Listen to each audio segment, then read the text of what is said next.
The bakery sat on a corner in the oldest part of town, the kind of place that had been there since gaslight first flickered against cobblestones and would probably remain long after the world forgot what real magic looked like.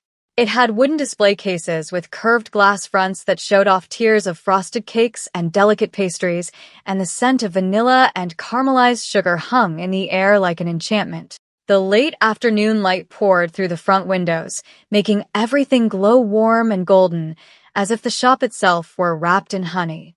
Welcome back, my beautiful family and friends. If you're hooked in and you're ready to enjoy this story, click subscribe and let me know in the comments where you're watching from, because tomorrow I will be giving you another story just as interesting as this one. And you don't want to miss it. Now let us begin. Inside, behind the counter, Madame Rosetta was arranging a tray of petit fours when the little girl came in. She couldn't have been more than 5 years old, with light brown hair pulled into two pigtails that sat at uneven angles, as if she'd done them herself that morning without a mirror. She wore a pink dress with small daisies on it, slightly too big, the sleeves falling past her wrists. She clutched a small cloth purse against her chest with both hands, holding it like it contained the most important thing in the world. Her eyes, wide and blue as a summer sky, swept over the rows of cakes in the display, and she moved slowly, carefully, as if afraid that even breathing too hard might shatter something beautiful. Madame Rosetta had owned this bakery for 40 years, and she could tell a lot about people by how they walked through her door. This child walked like someone who knew that treats were special, that you didn't take them for granted, that sometimes you saved every penny for something sweet. "Hello, darling," Madame Rosetta said gently, coming around the counter. "Can I help you find something?" The little girl looked up at her with serious blue eyes, the kind of seriousness that only children with grown-up worries ever have. "I need to buy a birthday cake," she said, her voice small but determined. "It's for my mama. She's turning 30 tomorrow, and I want to surprise her." "That's very sweet of you," Madame Rosetta said, her heart already softening. "What kind of cake does your mama like?" "Chocolate," the girl said immediately. "She loves chocolate. And she likes flowers, so maybe a cake with flowers on it." She paused, then added more quietly, "But I only have $5. She reached into her cloth purse and pulled out a crumpled $5 bill, holding it up with both hands as if it were a treasure. Which Madame Rosetta thought it probably was to her. Madame Rosetta's heart squeezed tight. The cheapest cake in her shop was $35, and that was for a modest round layer. A proper birthday cake with buttercream flowers would run at least $80. But looking at this child's hopeful face, this tiny girl who had clearly saved for months, she couldn't bring herself to say no. "Let me see what I can do," Madame Rosetta said warmly. "What's your name, sweetheart?" "Emma," the girl said. "My mama's name is Helen." "Well, Emma, why don't you look at the cakes and tell me which one you think your mama would like best?" Emma pressed her nose to the glass, studying each cake with the intense concentration of a jeweler examining diamonds. Then she pointed, not to the simple cakes on the lower shelf, but to a magnificent chocolate masterpiece on the top tier. It was one of Madame Rosetta's special creations, a 3-layer chocolate cake with dark ganache, crowned with hand-sculpted sugar roses in shades of ivory and blush, their petals dusted with edible gold. Spun sugar vines cascaded down one side like something from a fairy tale. "That one," Emma breathed, her eyes shining. "That one is perfect." Madame Rosetta looked at the cake Emma had chosen. It was a custom order, made for a wedding anniversary that evening. It cost $130. She was trying to figure out how to gently redirect Emma to something more realistic, something that wouldn't break this child's heart, when the bell above the door chimed. And the world seemed to hold its breath. The man who entered was not a man at all, though he wore the shape of one. He was tall and impossibly elegant, moving with a grace that seemed to bend the air around him. His hair fell past his shoulders in waves of silver white that caught the light like moonlit water. He wore robes of deep emerald velvet embroidered with intricate patterns that seemed to shift when you looked at them too long, and a black crown sat upon his head, not a costume piece, but something ancient and real, forged from metal that drank the light rather than reflected it. But it was his eyes that stopped the breath in Madame Rosetta's throat. They were red. Not the red of infection or irritation, but the deep crimson of rubies held up to candlelight. And they carried within them a weariness that spoke of centuries, of endless nights, of a loneliness so profound it had its own weight. He moved to stand politely behind Emma, waiting his turn, and there was something about his posture, the way he held himself apart, as if he'd forgotten how to belong anywhere, that made Madame Rosetta's hands tremble slightly. "Excuse me, sweetheart," Madame Rosetta said to Emma, her voice a little unsteady. "Let me help this gentleman, and then we'll figure out your cake, all right?" But Emma was already turning around, and when she did, she looked up and up at the towering figure behind her. Most children would have run. Most children would have screamed. But Emma just tilted her head, studying him with those serious blue eyes, and said something that made the entire bakery fall silent. "Excuse me, sir," Emma said in her small, clear voice. "Do monsters get lonely too?" The man, the king, the creature of ancient night, froze. His crimson eyes widened, and for a moment, something cracked in that regal, untouchable expression. Something raw, something human. What? His voice was deep, smooth as velvet, but utterly startled. "You look lonely," Emma said matter-of-factly, as if she were simply observing the weather. "Your eyes look sad, like something hurts inside." "My mama's eyes look like that sometimes, when she's worried about bills or when she's really tired from work." "Are you missing someone?" Madame Rosetta started to apologize. "I'm so sorry, sir. Children sometimes." But the man held up one pale hand, and his expression had softened in a way that made him look less like a creature of nightmare and more like something lost. He crouched down slowly, carefully, until he was at Emma's eye level. The black crown caught the golden light, and for a moment, he looked like something out of a storybook, the kind where monsters learned to be human again. "You know what?" he said quietly, his voice barely above a whisper. "I am lonely. I am missing someone." He paused, and something ancient and broken flickered through his gaze. "How did you know?" "Your eyes," Emma said simply. "They look like they've been sad for a really, really long time." The man let out a breath that might have been a laugh or might have been something closer to a sob held back for centuries. "You're very perceptive," he said. "What's your name?" Emma. "Emma Brooks." "I'm Valerius," he said. And then, as if the title still meant something even here, even now, Lord Valerius Draven. "That's a really long name," Emma said seriously. "Are you a king or something?" Something flickered in his eyes, amusement, sorrow, truth. "Something like that." "Nice to meet you, King Valerius," Emma said, as polite as if she were greeting a teacher. "I'm buying a birthday cake for my mama. She's turning 30 tomorrow, and I saved up my allowance for a really long time." She held up her $5 bill again, her small fingers gripping it tightly. "I want to get her that chocolate cake with the flowers because chocolate is her favorite, and she works really hard, and she deserves something beautiful." Valerius looked at the $5 bill. Then he looked at the cake Emma had pointed to, the masterpiece with sugar roses and gold dust. And Madame Rosetta saw understanding cross his pale, perfect face. He straightened up slowly and met Madame Rosetta's eyes over Emma's head. Something passed between them, a recognition of the situation, of what it meant, of the choice hanging in the air like the scent of sugar. "That's a beautiful cake," Valerius said, his voice gentle. "Your mother is lucky to have such a thoughtful daughter." "The thing is," Emma said, her voice dropping to a whisper, as if she were confessing a terrible secret, "I don't think $5 is enough. But it's all I have." And in that moment, with the golden light streaming through the windows and the smell of sugar in the air, and a little girl's hope trembling on the edge of breaking, the vampire king, who had not felt anything in 300 years, felt his long-dead heart begin to stir. This moment, this exact breath between Emma's confession and what happens next, would become legend.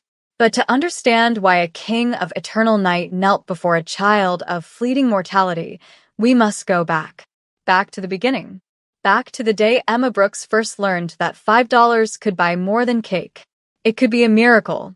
And it could save a king who'd forgotten how to be saved. Valerius had not planned to enter a human bakery that afternoon.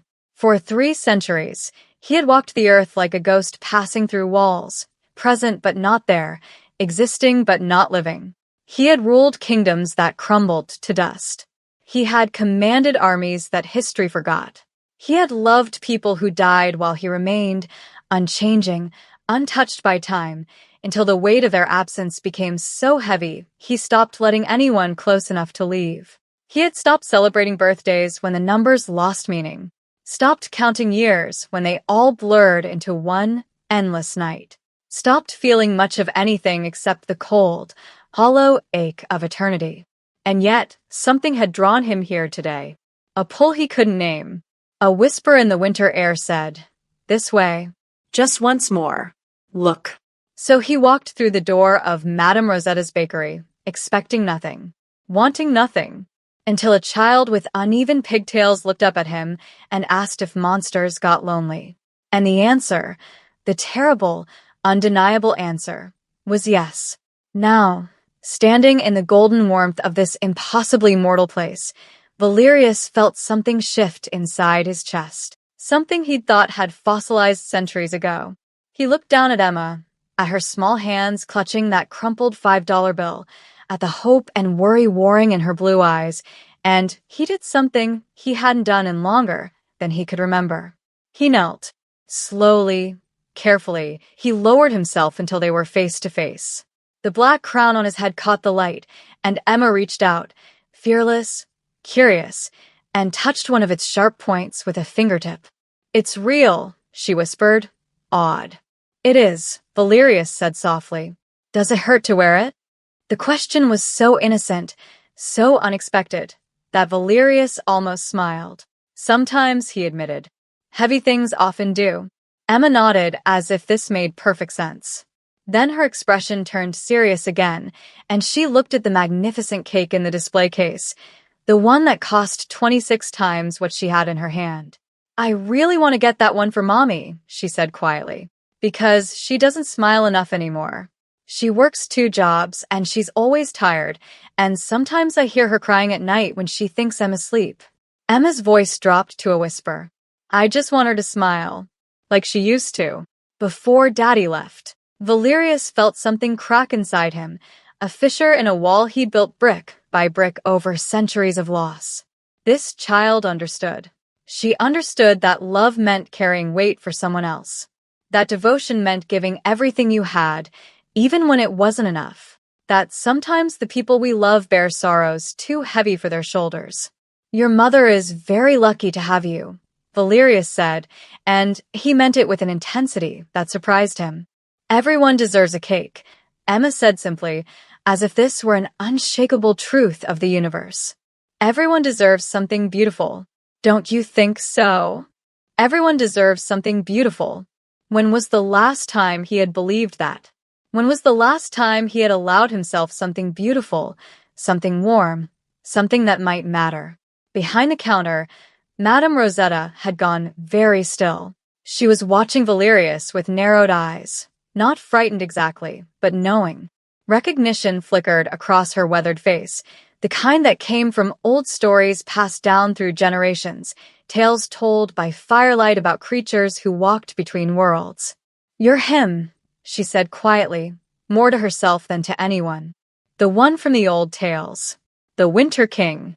The Lord of—" "I am someone who would like to buy this child a cake," Valerius interrupted gently but firmly.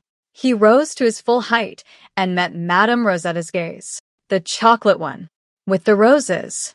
"Sir, that cake costs—" "I know what it costs." Valerius reached into his robes and withdrew a small velvet pouch. From it, he drew several bills and placed them on the counter, more than enough to cover the cake and then some. "But this is not charity." He turned back to Emma, and something in his crimson eyes had softened, warmed, come alive in a way Madame Rosetta suspected hadn't happened in a very, very long time. "Emma Brooks," Valerius said, his voice carrying a weight that made the words feel like a vow, "I propose a partnership. You wish to bring your mother joy on her birthday. And I—" He paused, and for a moment, vulnerability flashed across his ancient face. I have forgotten what it means to celebrate anything at all. Perhaps we can help each other be brave. Emma tilted her head, confused but curious. What do you mean? I will help you buy this cake, Valerius said, kneeling again so they were equals. But in return, you must teach me something I have forgotten, how to make someone smile, how to celebrate, how to— His voice caught. How to matter to someone again. You already matter, Emma said with the absolute certainty of a child who saw the world in simpler, truer terms than any adult. You're helping me. That matters. Valerius felt warmth bloom in his chest, unfamiliar, almost painful, like blood returning to a limb that had been numb for too long. Then we are partners, he said, extending his pale hand. Birthday courage partners. Agreed. Emma's face split into the most radiant smile Valerius had seen in 300 years of existence. She grabbed his hand with both of hers and shook it enthusiastically. Agreed. And just like that, something fundamental shifted in the universe. A king who had been dead in all but body remembered what it felt like to be needed, to be wanted, To matter. Madame Rosetta carefully boxed the chocolate masterpiece, her hands trembling slightly as she tied the ribbon. When she handed it to Valerius, she whispered, "May it bring you what you're searching for, my lord." Valerius inclined his head in acknowledgement, then looked down at Emma. "It's getting late. The sun will set soon. May I walk you home?" A birthday courage partner should make sure her delivery arrives safely. Emma beamed up at him with complete, unearned trust, the kind that came before the world taught you to fear. "Yes, please. Mommy will be so surprised." As they walked toward the door, Valerius cradled the cake box in both hands. The cardboard was warm from the bakery's heat, and he held it carefully, reverently, as if it were made of glass, or as if it were the first fragile, beating thing he'd held in centuries. As if it were a heart. The streets of the old town were already filled with shadows by the time they stepped outside. The winter sun hung low on the horizon, painting everything in shades of amber and rose, and the air had that particular bite that warned of snow before morning. Emma walked beside Valerius, practically skipping, her earlier worry replaced by pure joy. She chattered as they went, her small voice filling the quiet spaces between them with warmth. "Mommy works at the diner on 5th Street during the day," Emma said, "and then she cleans offices at night 3 times a week. She says it's just for a little while, until we catch up on things, but it's been a little while for a really long time now." Valerius listened, his expression unreadable, but something tightened in his chest. He knew about carrying weight alone. He knew about just for a little while stretching into years, into decades, into centuries. "She's always tired," Emma continued, swinging her small purse. "But she still reads me stories before bed. And she sings to me, even when her voice is scratchy, and she can barely keep her eyes open. She sings the same song her mama used to sing to her. 'You are my sunshine.' Do you know that one?" "I do," Valerius said quietly. He had heard it sung in 100 different lifetimes, in a dozen different languages. It was one of those songs that survived because it carried something essential, love, simple and unbreakable. "Sometimes I pretend to fall asleep faster than I really do," Emma confessed, "because I can tell Mommy's really, really tired. But I like listening to her sing. It makes me feel safe." Valerius looked down at her. This small, brave creature who made herself smaller so her mother could rest. Who saved for months to buy a moment of happiness for someone else. Who understood sacrifice in a way most adults never learned. "Your mother sounds like a remarkable woman," he said, and his voice carried an ache he couldn't quite hide. "She is," Emma said proudly. Then she looked up at him with those 2 serious eyes. "Do you have a family, King Valerius?" The question hit him like a blade between the ribs. "I did," he said after a long moment. "A very long time ago." "What happened to them?" "Time happened," Valerius said softly. "Time takes everything, eventually. Even from those of us who don't want to let go." Emma considered this with the gravity of someone much older. "That sounds really lonely." "It is."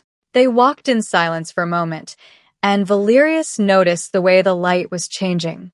The sun was sinking faster now, and the shadows were stretching long across the street. His time. The hour when his kind grew stronger, when the veil between worlds grew thin. He felt it in his bones, the pull of darkness, the ancient hunger, the eternal cold. But for the first time in centuries, he also felt something else. Something warmer. Something that made him want to stay in the light just a little longer. "This is it," Emma announced, pointing to a modest apartment building with peeling paint and a crooked mailbox. "We're on the 3rd floor. The elevator's broken, so we have to use the stairs, but Mommy says that's okay because it means we get exercise." Valerius followed her up the narrow stairwell, carefully balancing the cake box. The building smelled of old cooking and worn carpet, and he could hear the sounds of other lives being lived behind thin walls. Televisions, arguments, laughter, crying babies. The sounds of humanity in all its messy, beautiful chaos.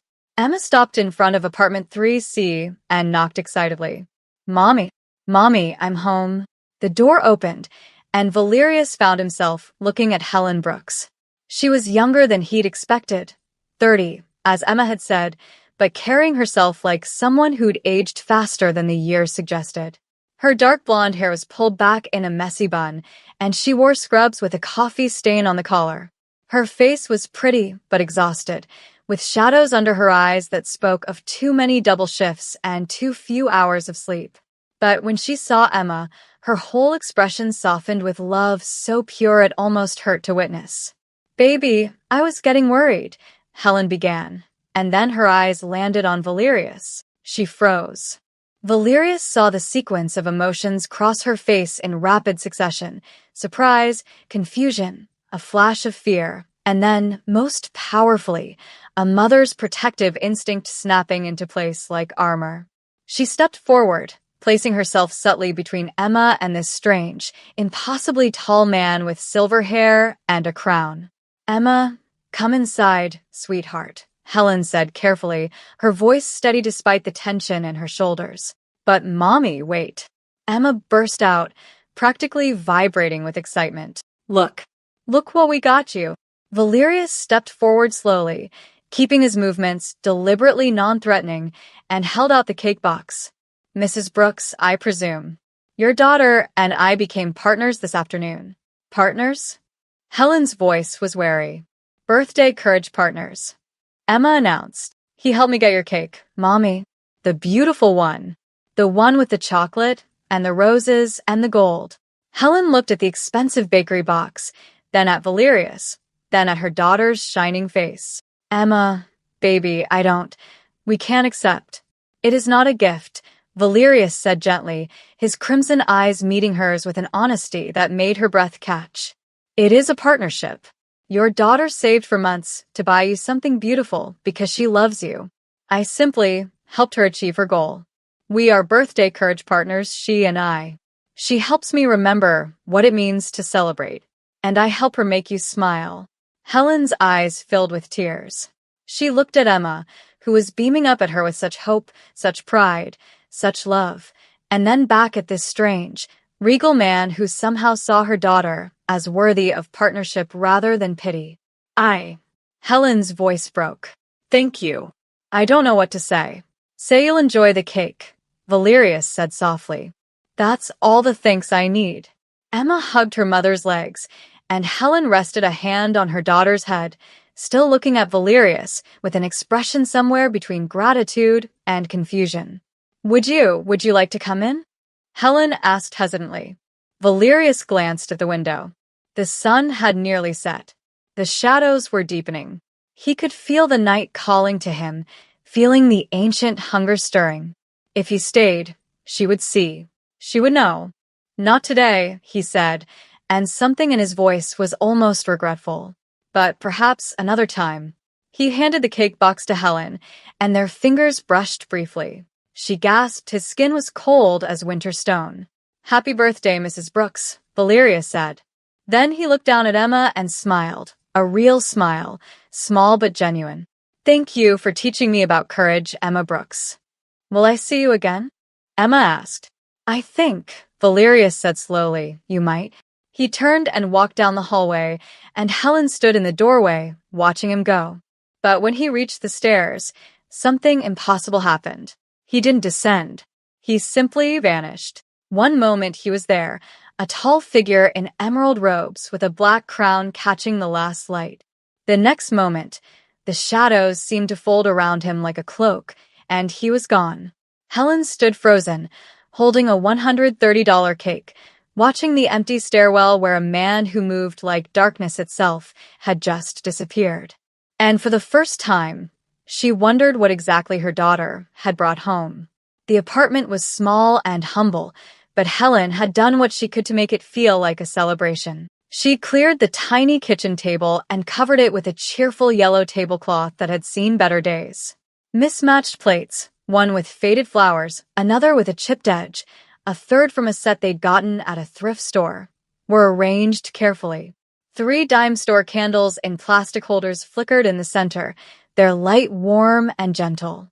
The magnificent cake sat in the middle like a jewel in a modest crown, its sugar roses catching the candlelight and glowing as if lit from within. Emma had changed into her favorite dress, the one with the stars on it, and she'd even convinced Helen to let down her hair and put on the blue sweater that wasn't stained with work. Helen looked younger now, softer, though the exhaustion still lingered around her eyes like a shadow that wouldn't leave. "Make a wish, Mommy," Emma said, bouncing in her seat. Helen smiled, a real smile, the kind Emma hadn't seen in weeks, and closed her eyes. For a moment, she just breathed, and Emma wondered what she was wishing for. Bills paid? A day off? For Daddy to come back? Whatever it was, Helen kept it to herself. She opened her eyes and blew out the candles, and Emma clapped. "Happy birthday, Mommy." "Thank you, baby," Helen said, her voice thick with emotion. "Thank you for all of this, for being so thoughtful, and—" A soft knock interrupted her. Both of them froze. It was nearly 8 o'clock. No one ever visited them. Helen's few friends were working their own double shifts, and family was scattered across states they couldn't afford to visit. Helen rose cautiously and moved to the door, peering through the peephole. Her breath caught. She opened the door slowly, and there he stood. Valerius. He looked different in the darkness, more real somehow, more solid, as if the night had given him substance the daylight couldn't quite hold. His silver hair seemed to shimmer with its own light, and his crimson eyes were softer than they'd been before, almost uncertain. "I apologize for the intrusion," he said quietly. "I wanted to wish you a happy birthday properly." Helen stared at him, speechless. Behind her, Emma let out a squeal of delight. "King Valerius, you came back." Helen stepped aside. What else could she do? And Valerius entered the small apartment, having to duck slightly beneath the doorframe. He moved carefully, as if afraid he might break something just by existing in this fragile, mortal space. He brought no gifts, carried nothing but himself. But somehow his presence filled the room completely. "Please," Helen said, finding her voice. "Sit." We were just about to cut the cake. Valerius lowered himself into one of the mismatched chairs, carefully, gingerly, as if he hadn't sat at a table in a very long time. Which, Helen realized with a strange chill, he probably hadn't. Emma immediately climbed into the chair next to him, chattering about how they'd lit the candles and how Mommy had made a wish and how beautiful the cake looked even prettier in candlelight. Helen cut the cake with shaking hands, aware of Valerius watching her with an intensity that should have been frightening, but somehow wasn't. She served him a piece on the chipped plate, then Emma, then herself. For a moment, no one moved. Then Emma picked up her fork and took a bite, her eyes closing in bliss. "It's so good, Mommy. It's the best cake ever." Helen tasted hers, and she had to agree. It was perfect. Rich and sweet, and somehow exactly what she needed without knowing she needed it. She looked at Valerius, who was staring at his plate as if he'd forgotten what to do with it. "Is something wrong?" Helen asked gently. "I haven't." Valerius paused, his voice low. "I haven't eaten cake in a very long time." "How long?" Emma asked with a child's blunt curiosity. 300 years, Valerius said, so quietly Helen almost didn't hear him. The number hung in the air like something impossible, something that shouldn't be real. But looking at him, at the ancient weariness in his eyes, at the way he held himself apart from the world, Helen believed him. Then you should definitely have some, Emma said matter-of-factly. Everything's better with cake. Valerius picked up his fork. His hand trembled slightly, barely noticeably, but Helen saw it. He took a bite, chewed slowly, and something crossed his face that looked almost like pain. "It's sweet," he said, his voice rough. I'd forgotten how sweet things could be. They ate in comfortable silence, Emma swinging her legs and humming, Helen stealing glances at this impossible man in her kitchen, and Valerius sitting very still, as if afraid that moving too quickly might shatter whatever spell had allowed him to be here. When they finished, Emma suddenly clapped her hands. Oh, "We should make wishes." "We already did, baby," Helen said gently. I blew out the candles. "Not you, Mommy." "Him." Emma pointed at Valerius. "King Valerius should make a wish too. Even if it's not his birthday. Everyone should get to make wishes." Valerius looked startled, almost frightened. I don't. Don't you know how?" Emma asked, tilting her head. Valerius's voice was barely a whisper. "I don't remember." The confession seemed to cost him something. Helen saw the vulnerability flash across his face. This ancient, powerful creature admitting that he'd forgotten something as simple, as human, as making a wish. "It's easy," Emma said. "You close your eyes, think about something you really, really want, and then you wish for it as hard as you can." "Want me to show you?" Before Valerius could respond, Emma closed her eyes tight, scrunched up her whole face in concentration, and whispered, "I wish King Valerius wasn't lonely anymore." Helen's breath caught. Valerius went completely still, his crimson eyes fixed on Emma's small, earnest face. "Your turn," Emma said, opening her eyes. "Just like that. Close your eyes and wish." Slowly, so slowly it seemed to hurt, Valerius closed his eyes. Helen watched him, this mysterious figure sitting at her battered kitchen table, surrounded by dime store candles and mismatched plates. In the soft light, he looked less like a king and more like someone who'd been lost for a very long time and had just now found a place that felt like shelter. His lips moved soundlessly. Whatever he wished for, he kept it locked behind his teeth, behind centuries of walls he'd built to keep the world out. When he opened his eyes, they were bright, too bright. wet. "Did you wish?" Emma asked. "Yes," Valerius said, his voice cracking. "I wished." Helen reached across the table without thinking and placed her hand over his. His skin was cold, impossibly cold, but somehow it didn't feel wrong. It felt like winter moonlight, like snow that hasn't fallen yet, like something ancient and patient. "Thank you," she said softly, "for coming, for making this special." Valerius looked at her hand on his, then at her face, and something in his expression broke open. Just a crack, just enough for her to see the vast loneliness inside. "I should go," he said abruptly, standing so quickly the chair scraped against the floor. "It's late. You should rest." I'm sorry. You don't have to apologize," Helen said, rising as well. But Valerius was already moving toward the door, his composure fracturing like ice under pressure. "Thank you for allowing me to." He couldn't finish.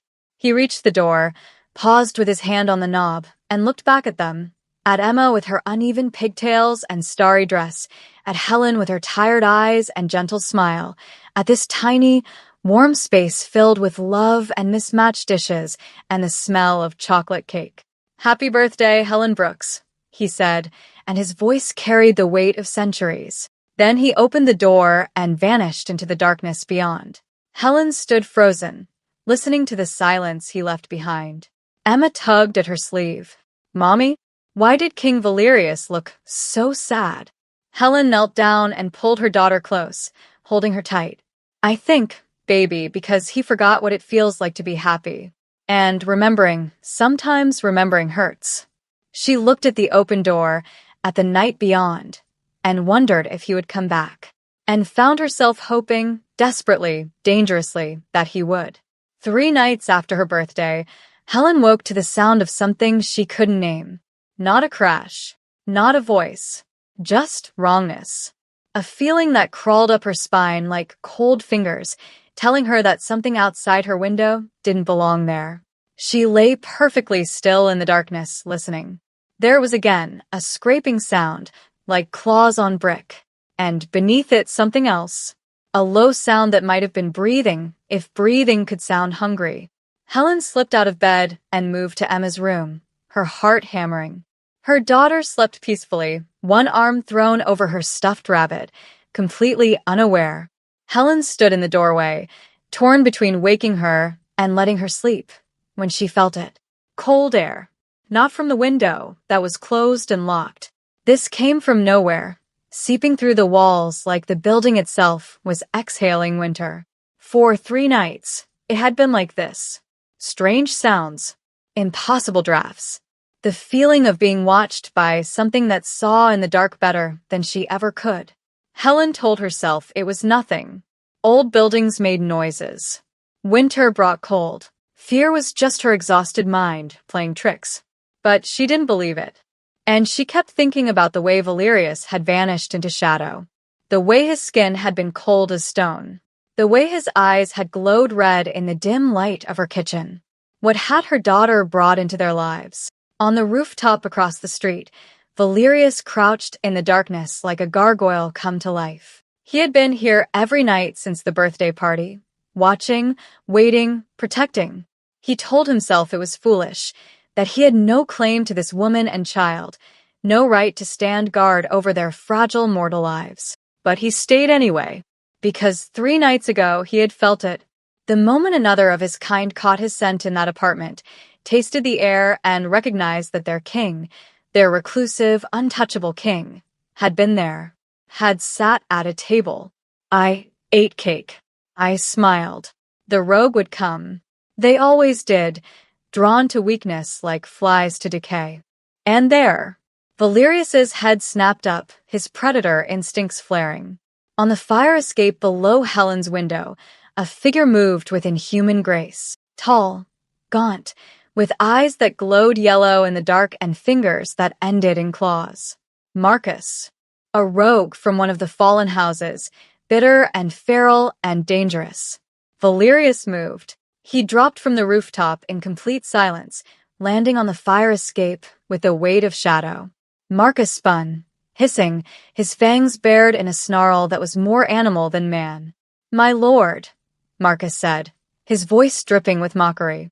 "How far the mighty have fallen, skulking around human dwellings like a lovesick fool." "Leave," Valerius said quietly, his voice carrying the weight of absolute command. "Leave now, and I will forget this trespass." Marcus laughed, a wet, ugly sound. "Trespass? You're the one who's betrayed everything we are. Sitting at their tables, eating their food, caring about them." He spat the last word like poison. "You've grown soft, Valerius." Weak. "And word is spreading." I said leave. "Or what?" Marcus's eyes gleamed with cruel amusement. "You'll protect them? You'll fight for a human woman and her help?" The great Lord Draven, reduced to a lapdog. Valerius's expression didn't change, but the temperature around them dropped 10 degrees. Last warning. Marcus lunged. The fight was brutal and brief. Marcus was fast, vicious, desperate, but Valerius was a king. 3 centuries of combat, of war, of survival compressed into movements too quick for mortal eyes to follow. They collided in a blur of shadow and violence, and the fire escape groaned under their weight. "You're weak," Marcus snarled, raking claws across Valerius's shoulder. "You're nothing. You're." Valerius caught him by the throat mid-sentence and slammed him against the brick wall with enough force to crack stone.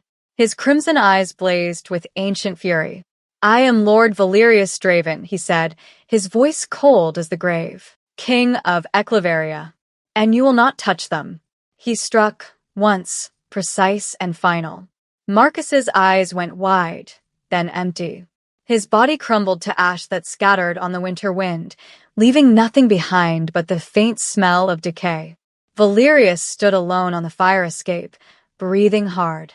His shoulder burned where Marcus's claws had torn through fabric and flesh. Not a mortal wound, he'd survived far worse, but it hurt. Everything hurts. And he realized, with something like despair, that he'd been right to stay away. That caring made you vulnerable.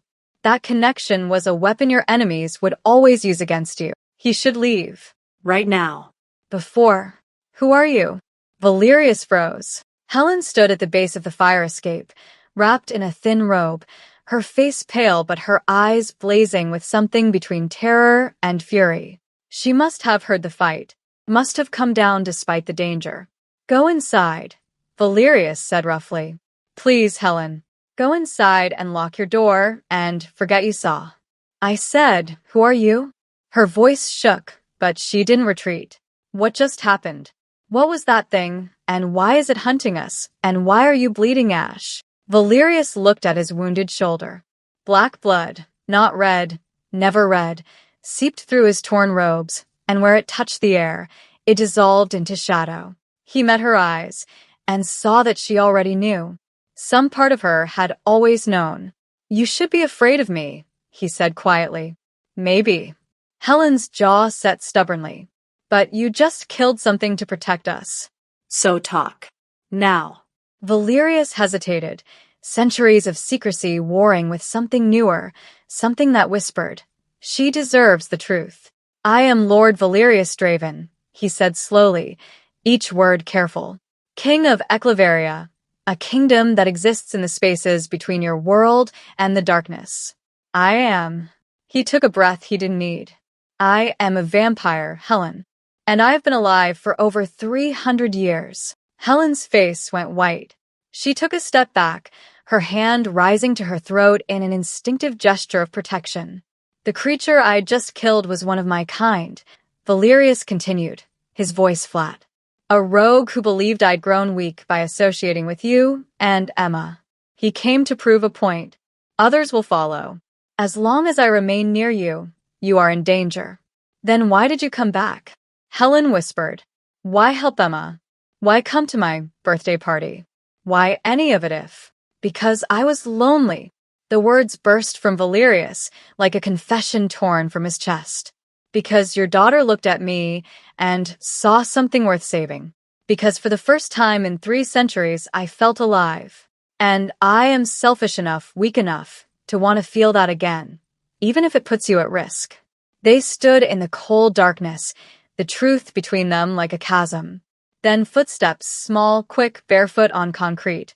Mommy? Emma appeared around the corner, her stuffed rabbit clutched in one hand. She looked at her mother, then at Valerius with his torn robes and shadow blood and ancient, exhausted eyes. Baby, go back inside, Helen said quickly, moving to block Emma. Right now, Emma, please. But Emma ducked around her mother and walked straight to Valerius. He stiffened, expecting her to scream, to run, to finally see him for the monster he was. Instead, Emma reached out and took his cold hand in both of hers, her small fingers impossibly warm against his skin. She looked up at him with those serious blue eyes, the eyes that had first asked him if monsters got lonely, and said 5 words that broke him completely. You don't look like a monster to me. Valerius sank to his knees, his shoulders shaking, and for the first time in 300 years, the vampire king of Ecclevaria allowed himself to weep. Helen brought him inside. It was foolish, maybe dangerous, but watching this ancient, powerful creature kneel in the alley with a child's hand in his and tears streaming down his pale face, she couldn't bring herself to turn him away. She settled him on the worn couch while Emma hovered nearby, still clutching her rabbit, still holding Valerius's hand as if afraid he might disappear. Helen fetched the first aid kit, knowing, somehow, that it wouldn't be enough for whatever he was, but needing to do something. Tell me, Helen said quietly, kneeling beside the couch. Tell me what happened to you. Valerius was silent for a long moment, staring at his hands as if seeing them for the first time. When he finally spoke, his voice was distant, lost in memory. I was born in 1707, he said. I became king of Echeveria at 25, when my father fell in battle. I ruled for only 3 years before. He paused, pain flickering across his face. Before I was turned, made into this. A creature caught between life and death, gifted with eternity and cursed with it in equal measure. Helen carefully peeled back the torn fabric of his robe, exposing the wound on his shoulder. It was already healing, the flesh knitting back together in a way that defied nature, but she cleaned it anyway, her touch gentle. I tried to rule well, Valerius continued, to protect my kingdom, both the living and the undead. For decades, I maintained the balance. I had advisors, friends, His voice cracked. People I loved. But time is cruel to those who don't share your immortality. They aged. They died. One by one, everyone I cared for turned to dust, and I remained. I'm sorry, Helen whispered. The kingdom fell into ruin without me truly noticing. I was so lost in grief that I let centuries slip through my fingers. By the time I looked up, Echeveria was a shadow of what it had been, a forgotten realm full of forgotten creatures, ruled by a king who had forgotten how to care. Emma climbed onto the couch beside him, pressing close. When did you stop having birthdays? Valerius looked at her, his crimson eyes soft. The year I lost my sister. She was the last one who remembered. The last one who would sing to me, who would light candles and make me wish for things. After she died, he trailed off. I stopped believing wishes could come true. Stopped believing there was anything worth celebrating. How long ago was that? Helen asked. 300 years. The number settled over them like snow, quiet and heavy. I withdrew into solitude, Valerius said. I convinced myself that connection only brought suffering. That caring was a weakness I couldn't afford. I built walls around my heart until I could barely remember I had one. He looked at Emma, then at Helen. Until a little girl with $5 walked into a bakery and asked me if monsters got lonely. And you said yes, Emma said simply. I said yes. Valerius's voice was barely a whisper. Because it was true. Because I have been so lonely, Emma, for so long. Lonely in a way that has no words, that echoes through centuries, that makes even immortality feel like a prison. Emma suddenly scrambled off the couch and ran to her room. Helen and Valerius exchanged glances. Helen's concerned, Valerius's confused. She returned moments later with a piece of paper and crayons clutched in her small hands. I made this for you, Emma said, climbing back up and thrusting the drawing at Valerius. Earlier today, before all the scary stuff happened, I was going to give it to you next time you visited. Valerius took the paper with trembling hands. It was a child's drawing, simple and honest in the way only a child's art could be. 3 figures holding hands, a little girl with pigtails in the middle, a woman with long hair on one side, and a tall figure with a crown on the other. The sun was a bright yellow circle in the corner, and hearts floated around them like bubbles. At the bottom, in Emma's careful printing, my family. Something inside Valerius shattered. Not broke, shattered. Like ice that had been frozen for so long it had forgotten it could melt. He stared at the drawing, at the way Emma had included him, had drawn him not as a monster or a king but as family, and felt something warm and terrible and wonderful bloom in his chest. Emma, he breathed. I don't. You don't have to be lonely anymore, Emma said matter-of-factly. You can be with us. Right, Mommy? Helen looked at Valerius, at this ancient creature holding her daughter's crayon drawing like it was made of gold, at the tears still wet on his face, at the vulnerability in his eyes that spoke of centuries of pain. She should be afraid. She should send him away. She should protect her daughter from this dangerous, impossible thing. Instead, she reached out and covered his hand with hers. Right, she said softly. Valerius looked at her, really looked at her, and Helen felt the weight of that gaze. It was like being seen by something timeless, something that understood loss and loneliness and the desperate hope that maybe, just maybe, you could find connection again. You should rest, Helen said, because she didn't know what else to say. That wound, even if it's healing, you should rest. I don't sleep, Valerius said. Not the way you do. Then just stay. For a while. You're safe here. The words seemed to hit him like a physical thing.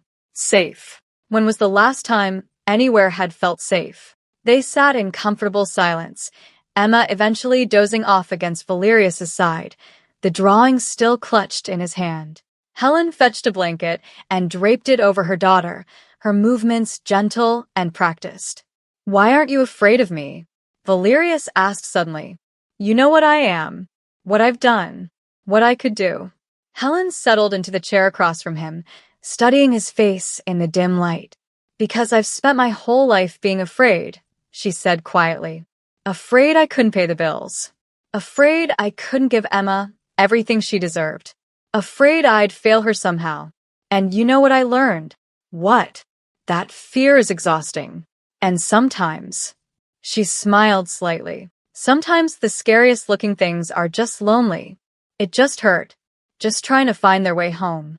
Valerius felt something crack open in his chest, something that had been sealed shut for 300 years. I will protect you, he said, and it sounded like a vow, like something sacred. Both of you. From rogues, from enemies, from anything that would harm you. As long as I exist, no shadow will touch you. You don't have to. I do, Valerius interrupted, his voice fierce. You gave me something I thought was lost forever. You gave me back my heart. Let me use it to keep yours beating. Helen's breath caught. In the dim light of her modest apartment, with her daughter asleep and this impossible creature looking at her like she was salvation itself, she felt something shift inside her. Not love. Not yet.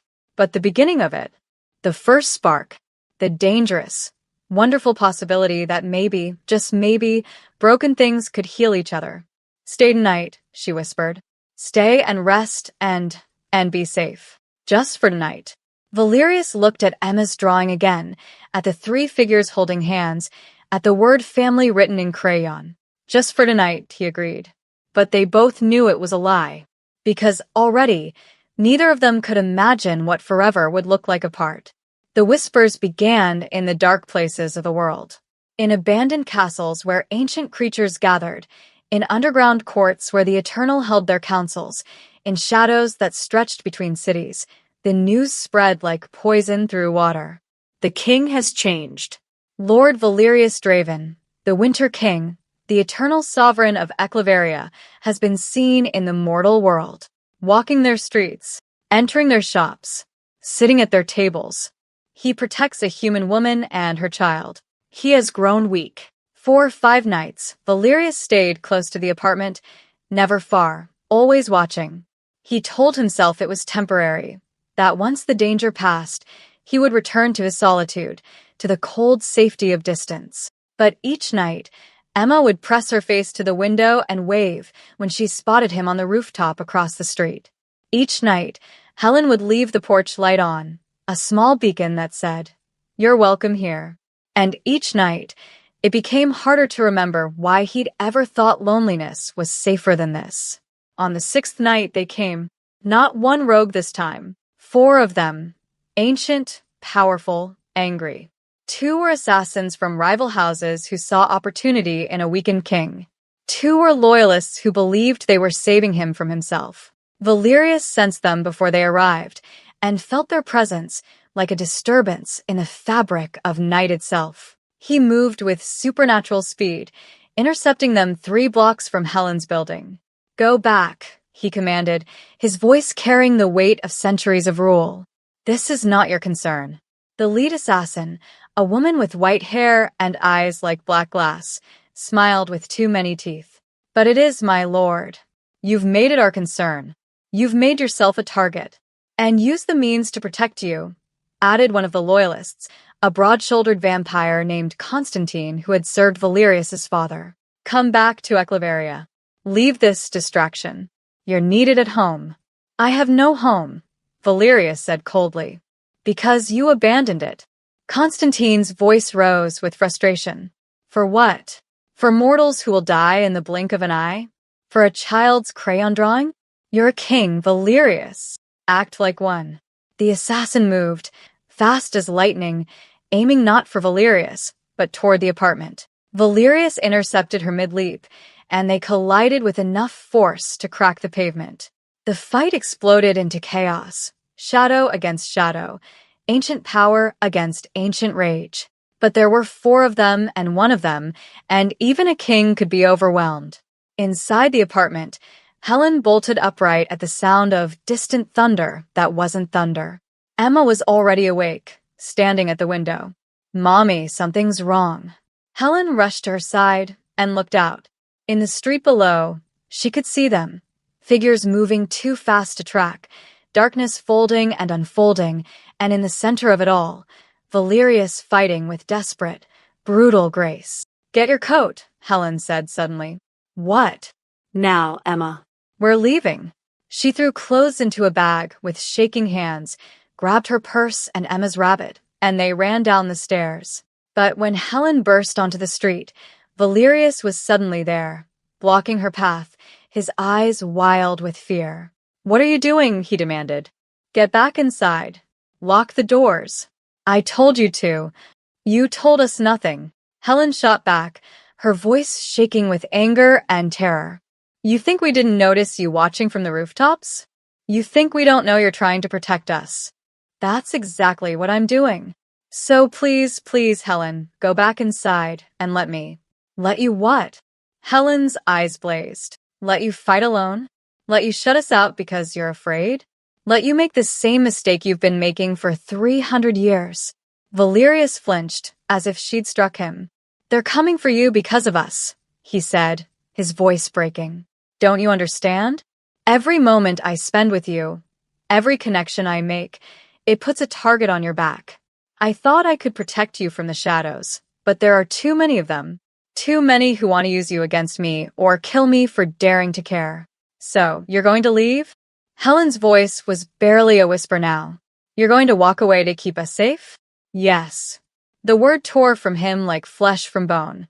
"Because I can't watch you die. I can't add you to the list of everyone I've loved and lost. I can't." Emma stepped forward, placing herself between them. She looked up at Valerius with those serious blue eyes, the eyes that had first seen past his crown and his power to the lonely creature beneath. "My teacher says being brave doesn't mean you're not scared," Emma said quietly. "It means you're scared, but you do the thing anyway. You taught me that, remember? We're birthday courage partners. That means we're brave together." "Emma." "You're scared we'll get hurt," Emma continued. "But we're scared too. We're scared you'll leave because you think it's safer. But it's not safer, King Valerius. It's just lonelier." The words hit him like dawn light, burning, revealing, impossible to look away from. "She's right," Helen said softly, stepping closer. "You can't protect us by shutting us out.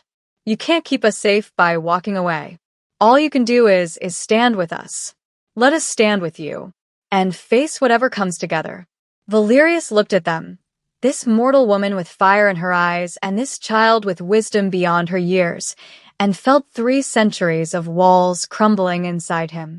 "I don't know how," he admitted, his voice raw. "I don't know how to do this. How to care and fight at the same time. How to love without fear consuming me." "Nobody does," Helen said. "You just try. Every day you try." Behind them, the shadows stirred. The others were regrouping, circling, preparing for another assault. Emma took Valerius's cold hand in hers. Helen took the other. "So, what do you choose?" Helen asked. "Loneliness? Or family?" Valerius looked at their hands, small and warm, holding his. He thought of Emma's drawing, of birthday cake and mismatched plates, of Helen's porch light left on like a promise. He thought of 300 years of emptiness stretching behind him and the terrifying, beautiful possibility of something different stretching ahead. He thought of how much it had hurt to lose everyone he'd ever loved, and realized it would hurt even more to never love again. "Family," he whispered. Then louder, stronger, like a vow that echoed through the darkness. "Family." The shadows around them recoiled at the word, at the certainty in his voice, at the sudden blazing power of a king who had finally remembered what he was fighting for. Valerius's eyes flared crimson, and when he spoke, his voice carried the full weight of his ancient authority. I am Lord Valerius Draven, King of Eclaveria, and I have made my choice. These are under my protection. They are mine, and anyone who threatens them threatens me. The assassins and loyalists materialized from the shadows, surrounding them. But Valerius didn't flinch. He stood with Helen and Emma at his back, facing his enemies, and for the first time in 3 centuries, he wasn't fighting to survive. He was fighting for something worth living for. Come then, he said, his voice cold as winter itself. But know this, I am not the broken king you thought you'd find. I am not weak because I care. I am stronger because I finally have something to protect. The night held its breath. And then, with a snarl of rage and reluctant respect, the assassins retreated. Even Constantine bowed his head, something like understanding in his ancient eyes. The kingdom awaits your return, my lord, Constantine said quietly. When you're ready. I know, Valerius replied. But first I have a family to protect. They vanished into shadow, and the street fell silent. Valerius turned to Helen and Emma, and for the first time in 300 years, the vampire king allowed himself to hope. They came at midnight when the moon was dark and the city slept. Not the assassins who had retreated. Not the loyalists who had bowed their heads. But something worse, a rogue faction that had been waiting, watching, gathering strength. 10 of them, maybe more, their hatred of Valerius's weakness, turning them feral and reckless. They tore through the building's entrance like a storm, and Valerius felt it instantly, the violent rupture in the night, the surge of predatory hunger aimed at the 3rd floor.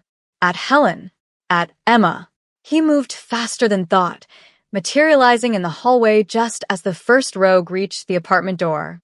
The creature turned, snarling, and Valerius drove his fist through its chest, reducing it to ash before it could scream. But there were more. So many more. Inside, Helen heard the sounds, crashes, inhuman shrieks, the terrible violence of supernatural combat. She grabbed Emma and pulled her into the bathroom, the only room with no windows. Stay here, Helen commanded, her voice steady despite her shaking hands. Don't come out no matter what you hear. Promise me, Emma. But King Valerius, promise me. I promise, Emma whispered, clutching her rabbit. Helen kissed her forehead and locked the bathroom door from the outside, pocketing the key. Then she grabbed the iron poker from beside the decorative fireplace, useless against vampires, probably, but she refused to be helpless. The apartment door exploded inward. 3 rogues poured through, their eyes wild with bloodlust. Helen raised the poker, standing between them and the bathroom door, and screamed. Valerius! He heard her. Through the chaos, through the violence, through the roar of battle, he heard Helen's voice calling his name, and something inside him ignited. This was what it meant to have something to lose. This was the terror he'd avoided for 3 centuries, the vulnerability he'd sworn never to feel again. And it was also what made him unstoppable. Valerius stopped holding back. Power erupted from him like a supernova, ancient, terrible, magnificent. His eyes blazed crimson bright enough to cast shadows in reverse. The black crown on his head flared with ethereal light, and when he raised his hands, the very air obeyed. Shadow became solid, wrapping around his enemies like living chains. Ice crystallized from nothing, encasing rogues mid-leap. And his voice, when he spoke, carried the weight of 300 years of royal authority. Enough. The command shattered windows. The rogues in the hallway crumbled to ash, and Valerius moved through them like an avenging angel, beautiful and terrifying, every inch the king he'd been before loneliness had hollowed him out. He reached the apartment just as one of the rogues lunged at Helen. Valerius caught it by the throat, lifted it off its feet, and with a surge of power that lit the entire room silver white, he obliterated it completely. The remaining 2 rogues fled, vanishing into shadow, their survival instinct finally overriding their rage. Silence fell like ash. Valerius stood in the center of Helen's destroyed living room, breathing hard, his power still crackling around him like lightning. He turned to Helen and collapsed. The centuries of solitude, the nights without rest, the emotional toll of caring again, it all crashed down at once. He fell to his knees, then to his side, his eyes fluttering closed. Valerius!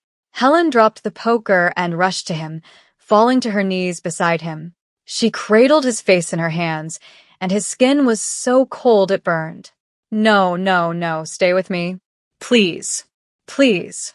His eyes opened, barely, just slits of crimson in his pale face. Emma? Safe. She's safe. You saved us. You. Helen's voice broke. Don't you dare leave now. Don't you dare. Helen. His hand rose weakly to cover hers. I need to tell you. Tell me later. When you're. Now. The word carried urgency despite his weakness. You gave me back my heart, Helen. You and Emma. You made me remember what it means to feel. And I. He took a shuddering breath. I love you. However impossible, however dangerous, I love you.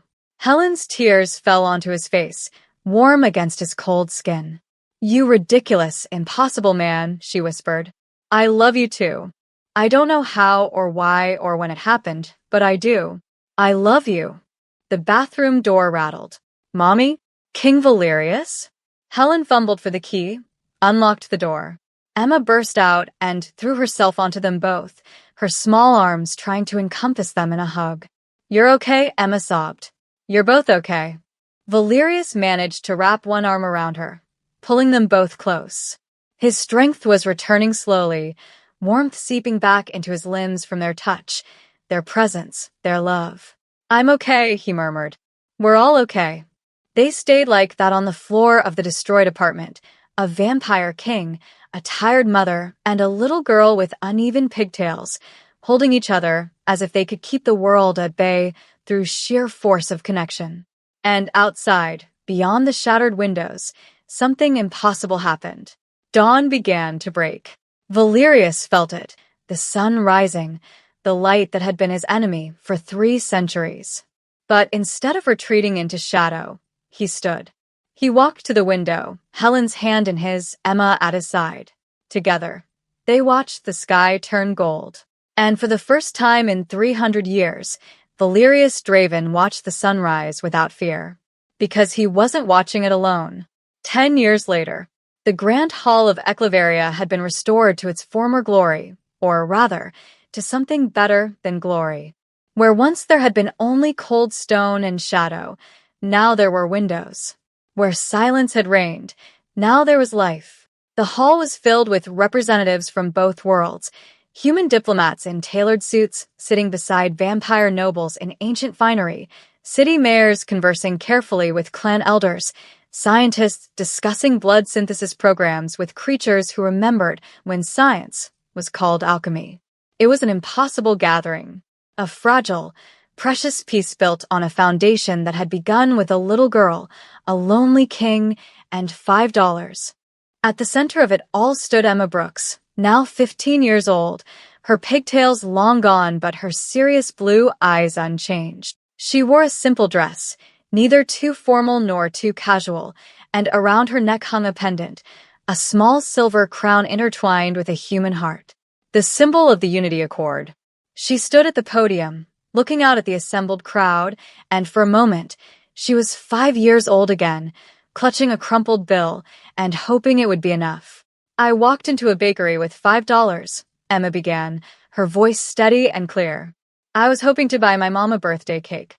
The cake I wanted cost $130, 26 times what I had. By every logical measure, I should have failed. The crowd was silent, hanging on every word. But then something impossible happened. A stranger walked in. A man who looked lonely, who carried centuries of pain in his eyes, who had forgotten what it meant to celebrate anything at all.